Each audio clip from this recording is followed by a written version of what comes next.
The day I walked into my brother's graduation party in my dress uniform, I wasn't trying to prove anything to anyone. That's what I kept telling myself on the drive over. I sat in the back of the town car, watching the familiar streets of my hometown scroll past the window. The same streets I'd ridden my bike down as a kid, the same gas station where my father used to fill up his truck on Sunday mornings, the same diner where he'd take my brother every Saturday for pancakes while I stayed home helping my mother with laundry. I watched all of it pass by, and I told myself, you're not here to make a point. You're here for your brother. But the truth is, I'd known for weeks that my father would be there. And some small, stubborn part of me, the part that had never fully grown up, the part that still wanted him to look at me the way he looked at my brother, that part was hoping he would finally see me. Not the version of me he'd decided I was when I was 17. The real one. The one standing on the other side of all those years. My father is not a cruel man. I want to be clear about that, because the easy story would be to make him a villain, and he isn't one. He's just a man who came from a particular world and never fully left it. He grew up in a small town in rural Georgia, the son of a farmer, the oldest of 5 brothers. He married my mother when they were both 22, moved to Ohio for work, had my brother first, then me, and spent the next 30 years building a life that looked exactly like the life he'd imagined for himself. In that life, men worked with their hands or they ran things. Women, good women, smart women, women he respected, kept the house, raised the children, and stood beside their husbands. It wasn't malicious, it was just the water he swam in, so deep and so old that he couldn't see it anymore. My brother Marcus. No, wait, that name's been used. My brother. He was the one who got the football games and the college tours and the conversations at the dinner table about what he wanted to do with his life. I was the one who got you'll figure it out and just find something stable. And once, when I told my father I wanted to apply to the Air Force Academy, a long silence followed by, "That's not really a path for someone like you, sweetheart." Someone like me. I was 16 years old and I didn't know exactly what he meant by that. I told myself he meant someone who wasn't athletic enough, someone who wasn't disciplined enough, someone who got distracted too easily. I gave him every charitable interpretation I could think of. It took me years to understand that none of those interpretations were the real one. I applied anyway, quietly, without telling him, with my mother's help. She drove me to the post office to mail the paperwork. She sat with me at the kitchen table after he went to sleep and helped me fill out the forms. She never said a word against him. She just helped me do the thing I needed to do. And when the acceptance letter came, she was the one who read it first over my shoulder and squeezed my hand so hard I thought she'd break my fingers. We told him together. He looked at the letter for a long time. Then he looked at me. Then he set it down on the counter and walked outside to the garage, and we didn't hear from him for the rest of the night. In the morning he came to the breakfast table and said, "Well, don't embarrass us." That was it. That was his send-off. The academy was the hardest thing I have ever done. I don't say that lightly. I've done hard things since. Deployments, command decisions, moments where I had to hold myself together in front of people who were counting on me when everything in me wanted to fall apart. But those first months at the academy broke me down in a way that nothing else has quite replicated. I called home when I was allowed to. My mother always answered. Sometimes my brother would get on the line and tell me about school, about his friends, about the truck my father was helping him restore in the garage on weekends. My father, when he was home, would sometimes say a few words. "How are your grades? Are you eating enough?" And then hand the phone back. I graduated near the top of my class. My mother flew out. My brother sent a card. My father sent nothing, and then called 2 weeks later to make the trip, but work had gotten busy. I told him it was fine. It wasn't fine, but I'd already spent a lifetime deciding it was fine, so I knew how to make my voice sound like I meant it. I went into aviation. I spent years working my way through assignments, flying cargo missions first, then transitioning to something that required a different kind of skill set. Logistics, coordination, the kind of work that doesn't make headlines but keeps everything running. I was good at it. I was, by any objective measure, very good at it. My father never asked about my work. Not once in all those years did he ask me what I actually did, what my days looked like, what I'd accomplished or struggled with or learned. When I came home for holidays, he'd ask about my health, my drive-in, whether I'd had dinner. Safe things, surface things. The questions you ask when you've already decided the answer to the real question doesn't interest you. My mother would always find ways to tell him. She'd mention things casually over dinner. She just finished a 6-month deployment, you know. She was responsible for coordinating supply lines across 3 bases. and he would nod and say, mm-hmm, and ask my brother if he'd caught the game last night. I watched this happen over and over again for years. And every time, I told myself it didn't bother me. My sister-in-law planned the graduation party. My brother had finished his master's degree, business administration, which my father had talked about, with barely contained pride for the better part of 2 years. And she'd rented out a private room at a nice restaurant downtown. The kind of place with cloth napkins and a prix-fixe menu, and a parking lot full of newer model SUVs. I almost didn't wear the uniform. I'd been back stateside for a few months, temporarily assigned to a base about an hour and a half from home. I had the uniform in my car because I'd had a formal event earlier that week, and hadn't taken it out yet. When I was getting dressed at my motel room that evening, I stood in front of the bathroom mirror for a long time, holding the jacket. I knew what wearing it would mean. I knew it would look like a statement. I knew my father would see it that way, but I also thought, this is who I am. I've spent 15 years becoming this person. I'm allowed to show up as myself, so I put it on. I drove to the restaurant. I parked, walked across the lot, and pushed through the front door. The hostess looked up and her expression shifted in that way that still catches me off guard sometimes. A slight widening of the eyes, a straightening of the posture, a good evening, ma'am, that had a different weight than the usual greeting. I gave her my brother's name. She led me through the restaurant, through the main dining room, toward the private room in the back. I could hear my family before I could see them. My aunt's laugh, the low rumble of my uncle's voice, my brother saying something that made a group of people respond all at once. I stepped into the room. My mother saw me first. She was standing near the back wall, talking to someone I didn't recognize, and the moment she turned and saw me, her face did something complicated. Pride and relief and something else I couldn't quite name, all at once. She said my name and started toward me, and people turned to look, and the room got a little quieter. My brother crossed the room and pulled me into a hug. You came, he said, like he'd been afraid I wouldn't. Of course, I said, wouldn't miss it. And then I saw my father. He was standing near the far end of the room, near the window, with a glass of wine in his hand and 2 of his college friends beside him. Men I recognized from years of family gatherings. The same men who had always held his attention more completely than I ever had. One of them had started a regional trucking company. The other had done something in commercial real estate. My father had always had a particular kind of admiration for men like that. Self-made, he called them. As though the rest of us hadn't made ourselves. He saw me. Our eyes met across the room. He looked at my uniform, and then, I still think about this moment, still turn it over in my mind sometimes when I'm trying to understand him. His expression didn't change. He didn't smile. He didn't cross the room. He turned back to his friends and continued his conversation. I stood there for a moment.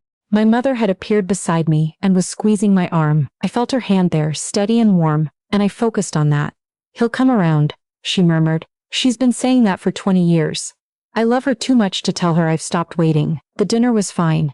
More than fine, really.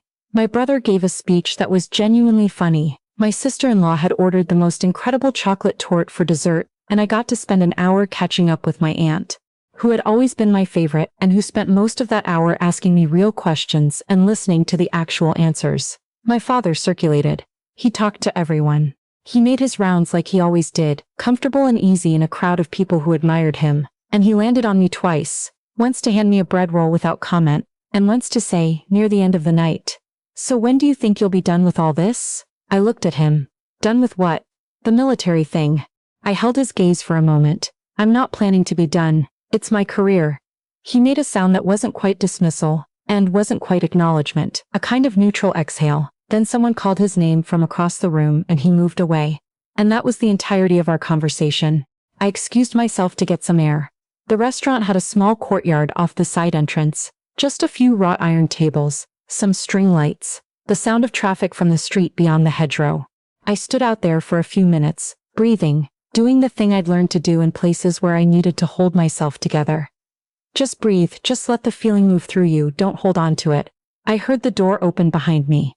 I thought it might be my mother. It was my father's friend. The one with the real estate business. I'd met him before, years ago, at a 4th of July cookout at my parents' house, when I was home on leave after my first deployment.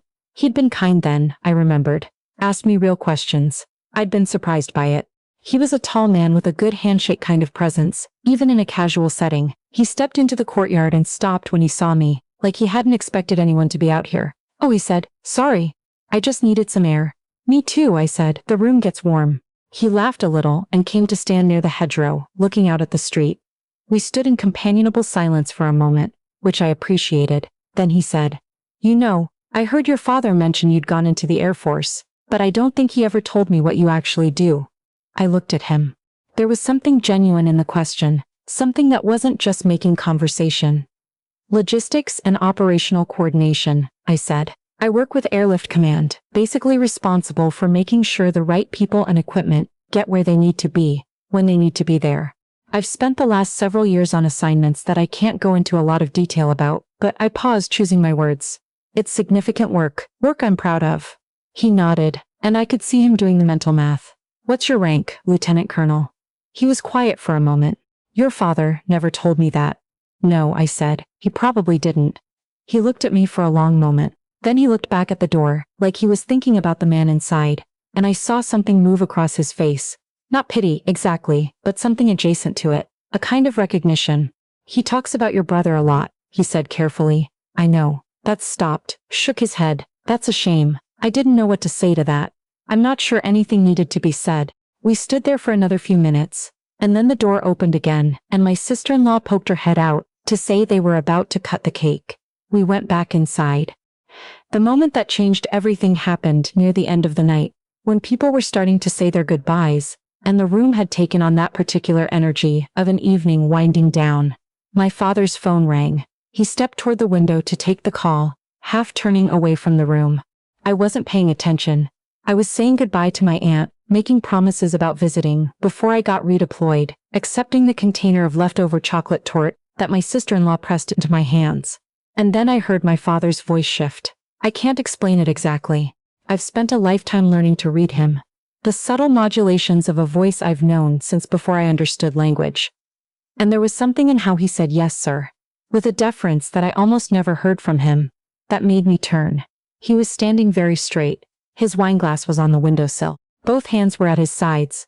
"Yes, sir," he said again. Yes, she is, she's here." A pause. Of course, 1 moment. He turned from the window and found me across the room. His expression was one I had never seen before on his face. Not embarrassment, exactly.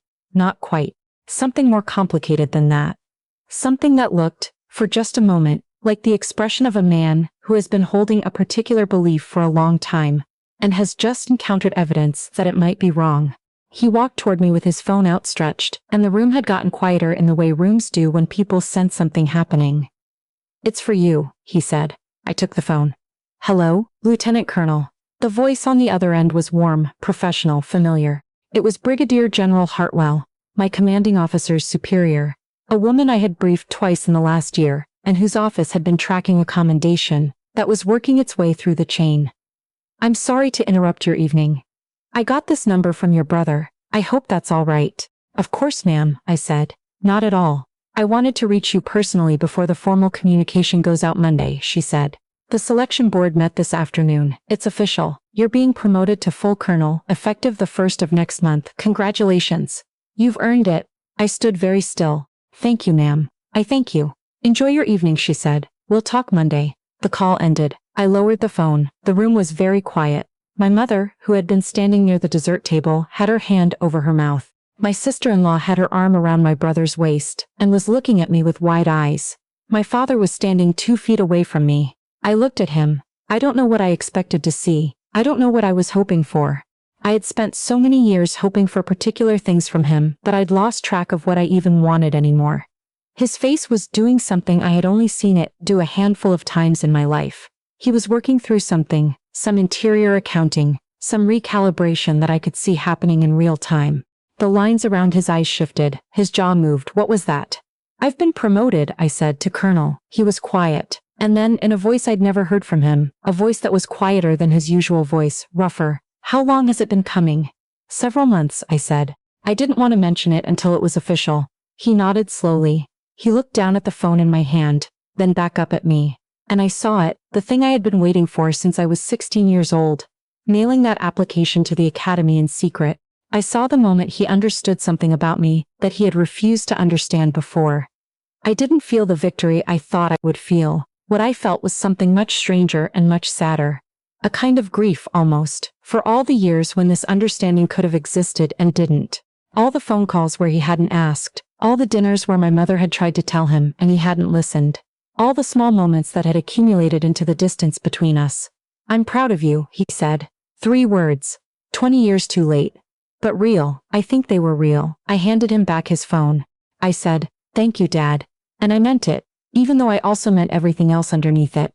I left about an hour later. My mother walked me to the parking lot, her arm through mine, and we stood by my car for a while longer than we needed to, not saying much of anything important. She asked about my drive home. I told her to call me when she got in. She straightened my collar the way she's done since I was 7 years old. "He loves you," she said. "He just doesn't know how to show it in a way that feels like love." "I know," I said. "I know. Does it help?" she asked, knowing that. I thought about it for a moment. Really thought about it. "A little," I said. "Not as much as I used to think it would, but a little." She held my face in both her hands the way she does. Looked at me.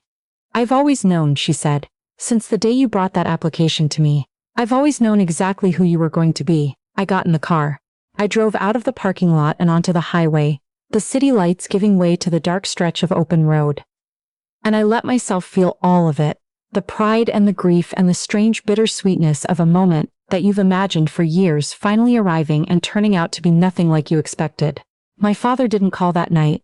He called 3 days later on a Sunday morning, which was unusual. We talked for 45 minutes, which was the longest conversation we'd had in years. He asked me, for the first time, what my actual work looked like. I told him. He listened, actually listened, I could tell, and asked follow-up questions, real ones, the kind that meant he'd heard what I said. It wasn't a transformation. I want to be honest about that. It wasn't a movie moment where everything was suddenly healed. He is still the man he has always been. Shaped by the world that shaped him, carrying the limitations of a mind that spent decades in a particular groove. But something had shifted. Some small, tectonic thing. I don't know how to explain it better than this. For the first time in my life, I ended a phone call with my father, and felt like he had actually seen me. Not the daughter he'd decided I was. Not the version of me that lived in his imagination, the one that had never quite measured up to the son who came first. The actual me. The one I'd spent 15 years building, one hard day at a time. I sat in my car after the call ended and I thought about the 16-year-old version of me, the one who mailed that application in secret, who wanted so badly for him to look at her and see something worth believing in. I wished I could go back and tell her, "You don't need him to see it to make it real. It was always real. You were always worth believing in." I couldn't go back. But I could sit there in the parking lot of the base, in the January cold, with the call still warm in my chest, and let myself believe that the distance between who we were and who we might still become to each other was not, after all, completely uncrossable. I don't need my father's approval to know my own worth. I think I finally understand that in a way that lives in my bones, not just in my head. But it still matters to me that he's trying. It matters more than I expected it to. That's the part no one tells you about forgiveness. It doesn't erase the years. It doesn't give you back what was lost. It just opens a small door that wasn't open before, and whether you walk through it or not is up to you. I haven't decided yet, but I'm still standing near the door. And after everything, after all those years of proof that I could build a life entirely on my own terms, without his blessing, without his understanding, without even his attention, that still means something to me. I think it always will.